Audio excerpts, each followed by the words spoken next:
infantry-only units if you do not count in the light motorized vehicles they used for transportation during the October 7th attack.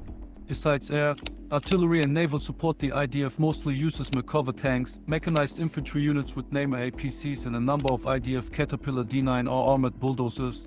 In response to the ongoing Israeli military ground operations, the Yemeni Houthi rebels declared themselves a conflict party as well, and launched a number of missiles and drones from Yemen towards Israel.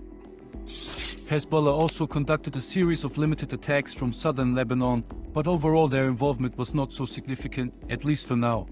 From the Beit Lahia axis, Israeli forces made the deepest advances southwards into Al Qasim-held territory along the northern coastal line of the Gaza Strip so far. Video footage released by the Israeli Defense Forces on November 3rd and November 4th, 2023 shows Israeli Merkava tanks, mechanized infantry units, Israeli combat engineers and armored bulldozers during combat operations on the coast.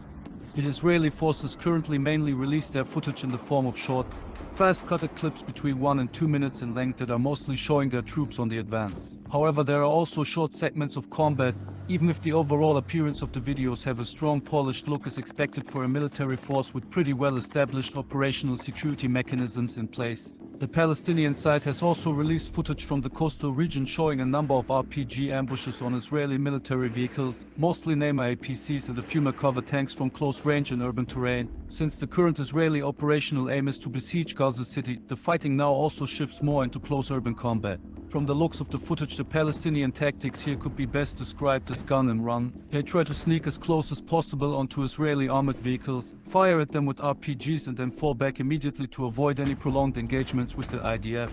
They are pretty well aware that they have no chance in a direct force-on-force confrontation. That's because if one of their elements gets found and fixed in time, the better equipped Israeli soldiers can simply outflank and finish them with precision-guided munitions from helicopters, drones, fighter jets or artillery. That's why they instead make use of these bold-looking urban guerrilla warfare tactics. All Palestinian videos so far have only shown lightly armed, small body-to-fire team-sized elements and quick engagements aimed at disrupting and delaying the ongoing Israeli advances.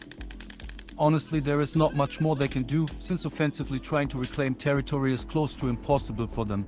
While all the shown hits on Israeli vehicles so far did not make it clear if any of them got destroyed in the end, this clip here shows that at least one D9R bulldozer got abandoned for sure during the fighting. A Palestinian fighter wearing a GoPro camera climbed onto the vehicle to set it on fire and placed a Hamas flag on top of it. Quite interesting that he wanted to set the vehicle on fire while placing their flag on it, since the flag would be most likely burning down as well if the fire would have gotten any bigger. Ironically, this depicts the mindset behind the October 7th attacks pretty well. To protect their tanks from RPG and other anti-tank fire, the Israelis deploy the so-called Trophy Active Protection System that you can see in action here. It is designed to protect armored vehicles from anti-tank guided missiles, rocket-propelled grenades, anti-tank rockets, and high-explosive anti-tank rounds. With this system, explosively formed projectiles countermeasure destroy incoming threats before they hit the vehicle. One Palestinian attempt to bypass this system is by trying to get as close to the tanks as possible to place explosives on top of them by hand. This, however, is only really possible as smooth as shown in this clip if the tanks are not covered by infantry or observation drones. In addition, the attacker must already be in a well-covered or concealed position in very close proximity to the target.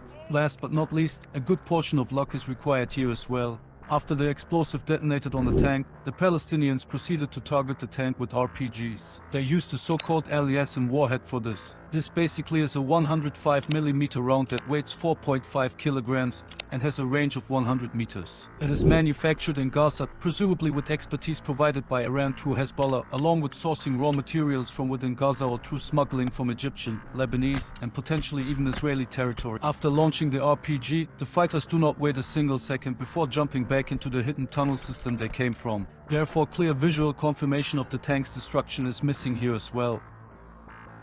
While this sneak attack looks like an unprecedented event, there has been footage of the same attacks of this kind from Syria and also Yemen in the past. Also, the Israeli army encountered more of this during their operations.